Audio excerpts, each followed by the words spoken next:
Knotty Geeks, Knotty Geeks. It's time for some Knotty Geeks with Jeremy and Terry.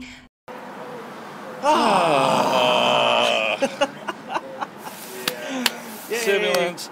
The reason for the huge sigh at the start of this Knotty Geeks is that we've both been suffering from the forever cold that's showing up this season. Yeah. And I'm at 6 weeks and counting. It's like Joe Hadelman, was it, who wrote The Forever War? Yes. This is the forever cold. It lasts months, not days. Makes no sense at all. Well, it's Mother Nature's preparation for getting rid of the human race. Well, so we're the guinea pigs? Guinea pigs, yeah. We're just... So are we the ones who will survive because we were selected early to test it out? No, or will we be the first ones to go? This is the test for duration of carriers. Oh, okay. So if you can survive 6 weeks with this, yeah, you're going to be able to infect a lot of people. So we get to be patient 0 and 1, I guess. You're 0. You were sick first. Yes. Yeah. Yes. Wow. Well, that's exciting. That's why we haven't been around for the last 6 weeks. Yeah. We're having technical difficulties. Biological difficulties. Yes. Bioweapons are the problem. So welcome to Knotty Geeks. Okay.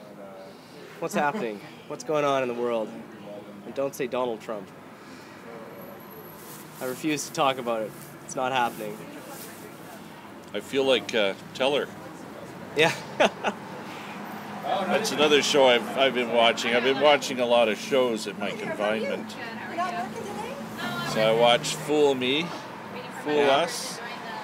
Well, it had to be one of them. Fool somebody. It's Penn and Teller sit and watch your trick. Oh, yeah. And then they tell you what you did, and you tell them whether you did or didn't, and they'd say, hey, beat us. You were fooled, or... Oh, you're trying to fool Penn and Teller. Yeah, that's cool. Well, that's a good show. I have not been watching many shows at all. Well, you're in mourning for, what were those guys called? Mythbusters? Mythbusters, yes, it's their final season. It's not a bad season, but you can sort of see that they're winding things down, doing their last take at blowing things up, and I'm going to miss that show. It's a good show. Yeah, well, taught us about frozen turkeys. It taught us about frozen turkeys and many other things. That was kind of a bulwark for rationalism and logical thought and the scientific method. It gets a lot of criticism for being too flashy and too focused on explosions, but where else do you have a show where they actually make hypotheses, set out to test them, calibrate, tally their results, analyze the results, and that's never happened on American television, as far as I could tell. Yeah. Well, is it cable or is it regular television? It's on Discovery or whatever that is. No. So it's not cable, it's not network, but who watches networks anymore? It is March 5th. And I have the heat of the sun on my face in Vancouver. And it is hot. It's nice. Yeah, it's time to... It's hot. It's time to strip down. Jeremy has gone from his parka down all the way to down hoodie. To his t-shirt. I think I was wearing this t-shirt the last time, but you couldn't see it. Now I can proudly show Lisp to the world. It's a Lisp joke. Yep. Not really a joke, just more of an observation. So what else is happening? I've been writing my next article in the History of the Amiga series. Yes. The video toaster. And the flyer. And the flyer. Well, it was toaster and flyer. Lightwave. Lightwave was part of it. As Gino says, the best and most expensive hardware dongle for any software product. You had to buy the Amiga and the toaster card, and then you could run Lightwave. Lightwave it ran 3D. Well, though.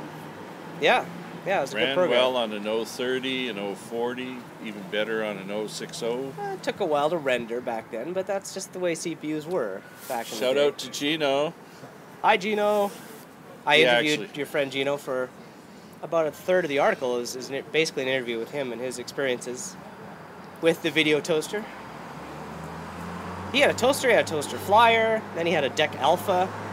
He's like the patron saint of ahead of its time, yet sadly abandoned too soon technology. That's what you have to do when you're on your own. Yeah. You have to be able to intelligently assemble your technology and use it to make monies. Well, my line was that the toaster allowed creative people to create extraordinary lives for themselves. The Amiga did that. Yeah, well, the Amiga and the the toaster boosted it up into the stratosphere for video. Yeah. Up until then, it was a broadcast studio or nothing. And the broadcast studio, well, it's hundreds of thousands of dollars and a truckload of equipment, and your average person is just not going to get access to that kind of gear. And the toaster, suddenly, it's a box. The Amiga and the card was about $5,000. Still a lot of money, but accessible to a $5,000 for the hobbyist. Yeah. For a professional, it was a $12,000 purchase because you had to have your time-based correctors, you had to have your DSP. Yeah, well, another few thousand, so Yeah. it adds up, but it's not 100,000, it's not 500,000. That's what it replaced. Yeah. The $12,000 professional workstation that was being sold by NewTek. Is it NewTek? NewTek. Replaced the $100,000 studio. And with it came the idea that an individual or individuals can create something, some video that's the same quality level as a broadcast studio, and that was revolutionary. And it leads right up to today where, you know... When did the toaster come out? Was it 1990. 90. Yeah. So it was by 98, it was a full-fledged studio, but Commodore had been dead for 4 years. Yeah, by that point, late 90s, early 2000s, there were other alternatives coming on the market. PCs were getting more powerful. PCs were getting more powerful, Macs were getting more powerful, things like iMovie, Windows Movie Maker, which ironically we use for this broadcast. But it's not broadcast quality. No, it's not broadcast quality. It could be if we had a little bit better gear. And theoretically, you can use your phone and shoot 4K. Yes. Which we could be doing. I don't know why we're not using my phone, other than the fact that you've got our setup. Well, I made the investment of $60 for a 1080p camera that we can place in different places, and there's no problem with turning your iPhone into a second camera. No, but it's acting as the microphone instead. Yes. All that multitasking on the iPhone. But that's the sort of inevitable result of Moore's Law. We've talked about the toaster in a big box. Now there's your video toaster right there. It's got the screen, it's got the compute power, it's got the camera. It's got all the time-based correctors you need, because it's all digital. You can even edit the video on the phone now. Yep. And with YouTube now, anyone can put their video up on broadcast to the world with varying results, but you can be a minor celebrity on YouTube. I mean, the big YouTubers, you know, PewDiePie is one of the big ones, but even lower level, like second tier, like Game Grumps, they're getting 1 million views a day. Now, a network television show today, or a cable television show, is very happy to have 1 million people watching it. So, what does that tell you? It's the fields have actually equalized now. The networks producing a big fancy show, and a couple of guys in their basements getting the same number of views. Computing power has gone up. The tools have become more sophisticated. The applications have become more sophisticated. Yeah. And the little tricks like green screen and... Green screen is cheaper, though. The toaster had green screen. Or blue screen. You could select the chroma key. It was all in there. See, you've learned a lot about the toaster. I have. Ever since that little first field trip when we went to see the guy. Yeah, that was interesting. Downstairs in the basement. I should have taken more pictures, but... oh well. That was Interesting. many years ago. That was many years ago. Shows how long I've been dragging out the writing of this book. But I've committed to finishing it this year, 2016. Nice. So I'm now saying it on video to the world. You have to hold me to it now. Don't worry about it. We can procrastinate right past that. No, I'm Yep. Add no a more, chapter. No more procrastination. It's going to happen. Just expose one more amazing thing to Jeremy, and he'll be sitting there saying, "I need another chapter." Well, there'll always be another chapter, but the documentary Viva Amiga, that's coming out soon. That's pretty much in the can. It's almost all done. So there's a lot of nostalgia around the Amiga. There's a lot of memories. To me, it's about putting the Amiga in its proper place in history. Yeah. Because the Mac and PC camps have ignored Well, sure, because the contributions. History's written by the victors. So now it's up to me and people like me to champion the underdog to say, look, this thing existed. And I like to think that It still exists in a completely different form. Yeah. I like to think I've had some minor but measurable impact. For example, before I started this whole thing about computer market share, this was many years ago, like 10 years ago. 15 years 15 ago. years ago, a long time ago. If you Googled personal computer market share, you got a bunch of things, and people were like, oh yeah, Apple was Wasn't the biggest. that Alta Vista? Well, there were a lot of contradictory things. There was no Google back then. You were imagining things. No, Google was actually. It's been around 15 years, so at least. Okay. Anyway, no, it's more than that. But anyway, there was no consensus on the internet about what the early market shares of personal computers were. And so I remember I stayed up till about 3 o'clock at night one night, and I just... 3 in the morning. 3 in the morning. Like a hacker. Like a hacker would, just getting every single bit of... And just pulling from Tediously here. pounding And there was some and magazines, pulling, and there were some reading. excerpts and little clips and columns from computer magazines at the time, or books that quoted another thing, and a lot of it was contradictory. But if you put all the pieces together, you started to do a little simple statistical analysis and fit the line, the curve, and you could start to say with some confidence, oh yeah, this is what was being sold then, this is what was being sold now. And I wrote an article, I wrote an article on my own website for that, which became highly cited by Google, if you Googled for personal computer market share. And then Ars Technica asked me to write a full-length article and then revisit it years later to include smartphones, which put everything into perspective and made graphs and everything. It was all beautiful. And that's still available. It's still available, and that's become... Check the show notes. That's become the accepted history now of computer market share. So it's a very minor thing, but I like to think that I had some influence on that. Yeah. Yeah. You made it up. Well... Now they can all fight from your paper. I mean, it's possible I made a few mistakes here and there, but...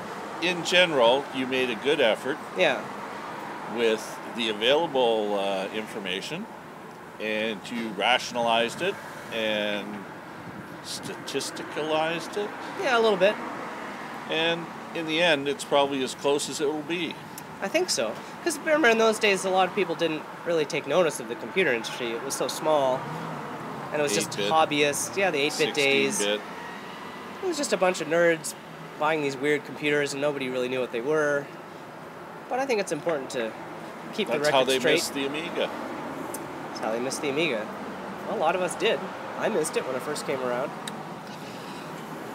I knew of it. I knew it existed, but I couldn't quite reach it.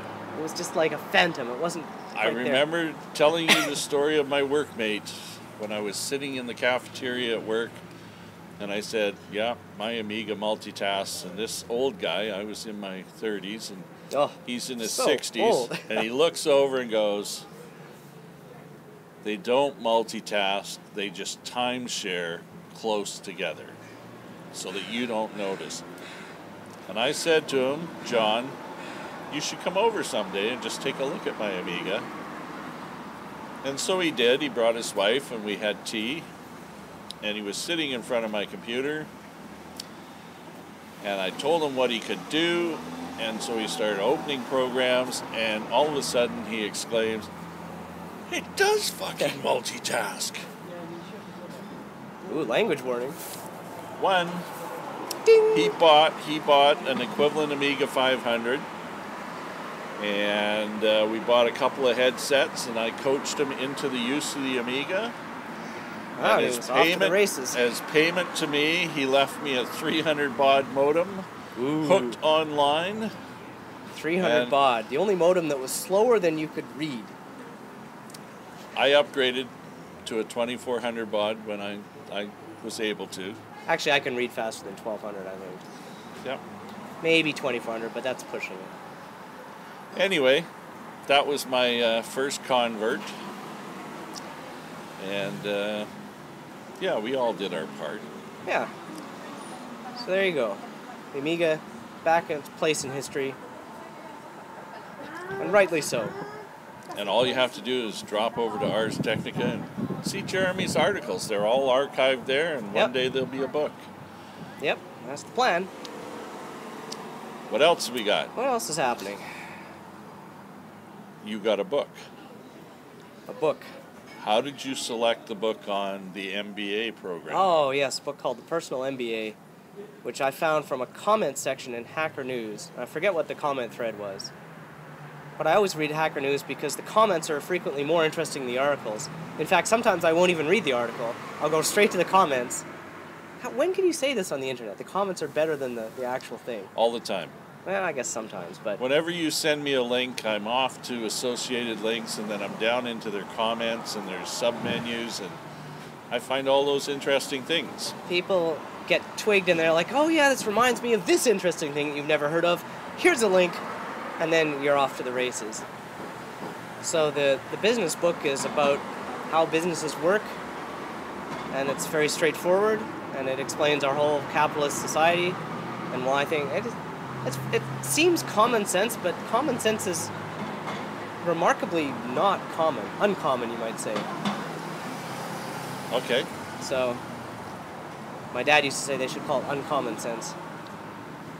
Well, it's the application of the knowledge that's available to you. Yeah. So, it's one thing to know everything about a set of formulas or a set of behaviors. Another thing to actually use it so that you produce something or cause a reaction or make a change. Yeah. So here's a self-help book that saves you $100,000. Not a bad deal. If you're in a company and you need an MBA, you still have to go through it. Hopefully your company will sponsor you. Otherwise you have to do your own research. I picked up a book this week in the same vein as Jeremy's self-help book. It's called Economics. With an X. And it's just an explanation of economics without all the political or the bias or all of the things that come with an expert's opinions. Nice. Just to give you a little simple view, well, maybe a complex view, depending what you bring to it.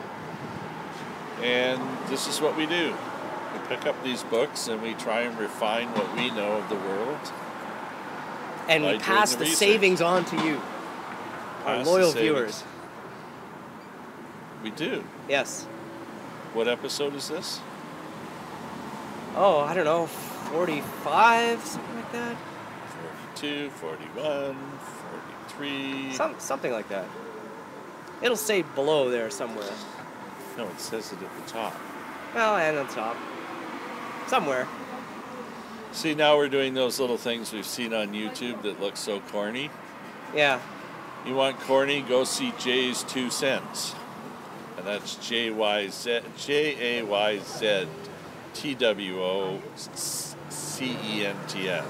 Okay. Jay's 2 cents. That's not Jay-Z, perhaps, giving life advice. Nope, about how to be a famous rock star. This is about 4K cameras and computers. Yeah. It's one of those things where he has actually gotten a huge following with his antics, and I look at his videos and I'm just so impressed with them. The amount of work. There are a lot of good people doing amazing independent things on YouTube in the sort of area of video and stuff like that. There was a guy who was a guest on This Week in Tech, and Leo Laporte basically wanted to hire him, and then he actually admitted that he gives this hire as a $100,000 or so salary, and it wasn't enough for this guy. He was like, no, I gotta keep doing my own YouTube thing. Yeah. And that's the outlier, to be sure. Most people are not making that kind of money. No, but if you can make enough to survive. If you're really good and you're passionate about what you do and you refine it and you get better, not like us, obviously, we don't do that, but other people do this. We're observers. We're just looking at stuff. We'll let you know when we've made it. Yeah. When we made it. When we made it. Right now, we're still on the acceleration and convergence train. We're riding that train right into the sunset. Right into the sunset. That's us. And on that note, I think we're at, 21 minutes. Anything else? Hey, let's give them a break. Anything else you want to talk about? Anything else? There's nothing else happening? No, it's the 6 weeks of having that cough. Oh, it's the worst. Gives you abs of platinum, but when you're older, it gives you other things too. Yeah.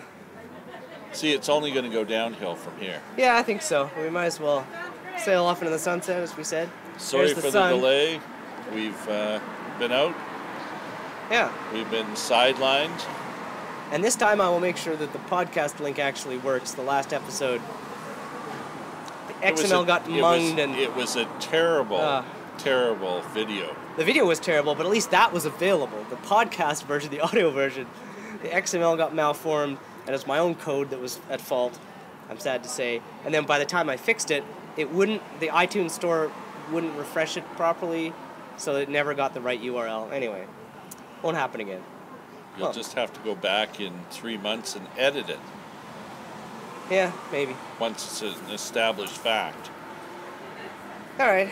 Well, we can probably cut all this out. This is That's your choice. not You're of the interest to editor. anybody. All right. Well, just go push the little red button there. I'll so go you don't push have the to little jump red up button. it.